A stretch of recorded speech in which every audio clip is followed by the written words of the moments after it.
Hey fam, it's been a hot minute. In my last video, I was really struggling and I will get to an update. It's been almost 2 years since I've been out of the Navy, but I have still been getting inundated with what life like an intelligence specialist in the Navy is like. I want to give you what my journey was like, and please take it with a grain of salt because like I said, it's been a minute since I've been in the military. Basically, I was an intel specialist and there's a bunch of different types that you can be. They're called NECs.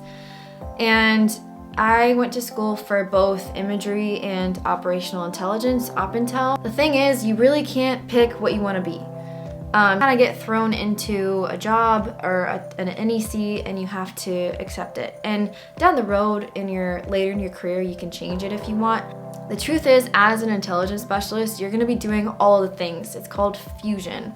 And you're going to be taking all the different types of intelligence, making a picture out of it. And not like a picture, but you're going to be like basically making a storyboard and taking this information, sifting out what matters, and then turning it into a PowerPoint or a visual that you can then brief other people on what's happening. And I'm gonna be very vague for a reason. There's a reason why there is not much information about this on the internet, and it's because a lot of it's classified and top secret.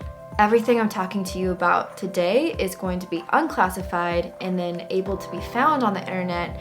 However, my personal experience as an intelligence specialist was amazing. Honestly, there were parts of the job that I didn't really like, and there's gonna be parts of every single job that you're not going to enjoy. Your main duties as an intel specialist is you get tasked with information and you have to read a lot and you have to digest a lot and you have to be in the know.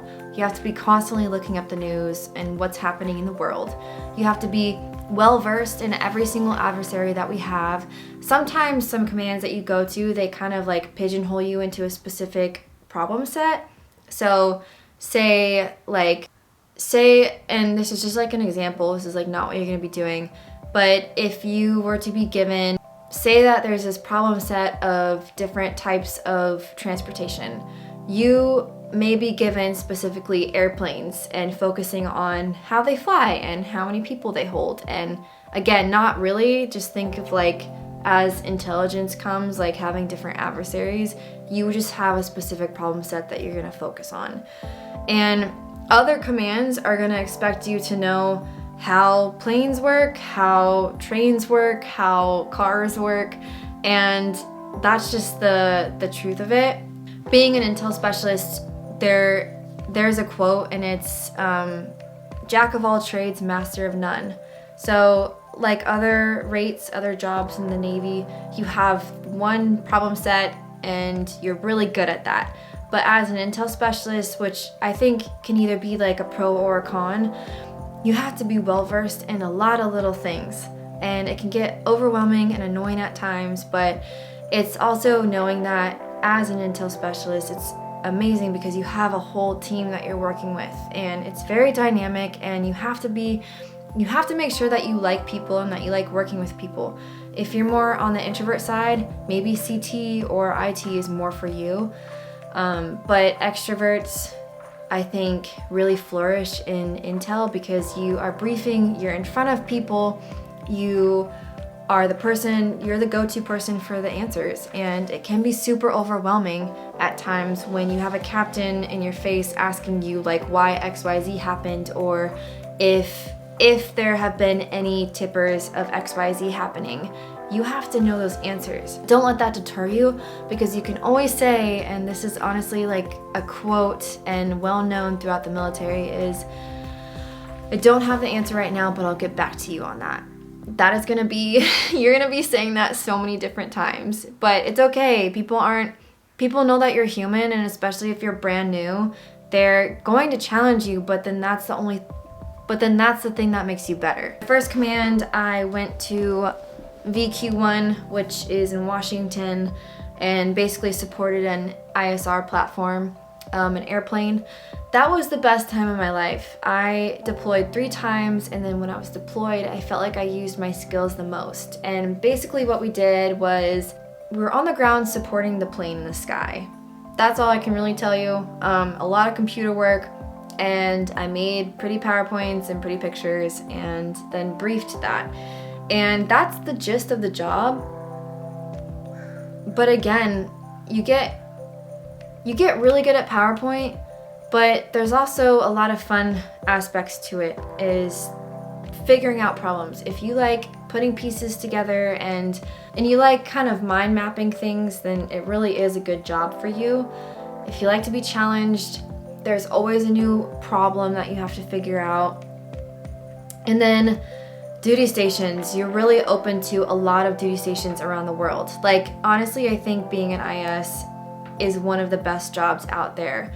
And it's for people that are looking to not just like skate by and do the bare minimum. It's for those go-getters. It's for the people that want to study, that want to gain knowledge and gain experience. So if you're lazy and kind of a dirtbag, this is not for you.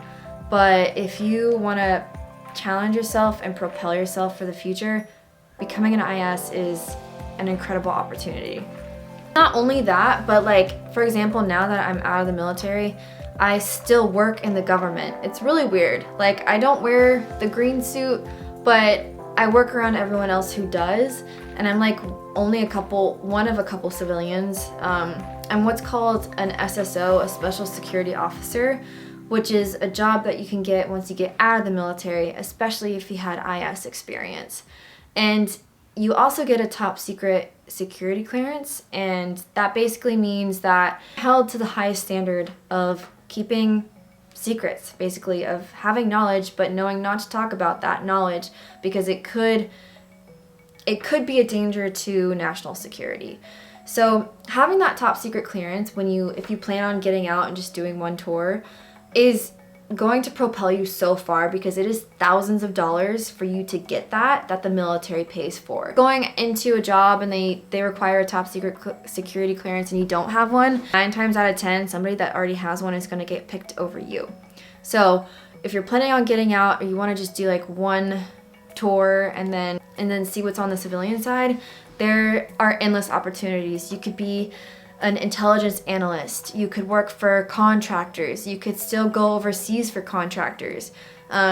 Really good job sites to look at is USA Jobs and then clearance jobs. Those show the jobs that you could potentially get. There's a lot of analysis, it's computer work, you can maybe even break your way into the IT world, you can work with security.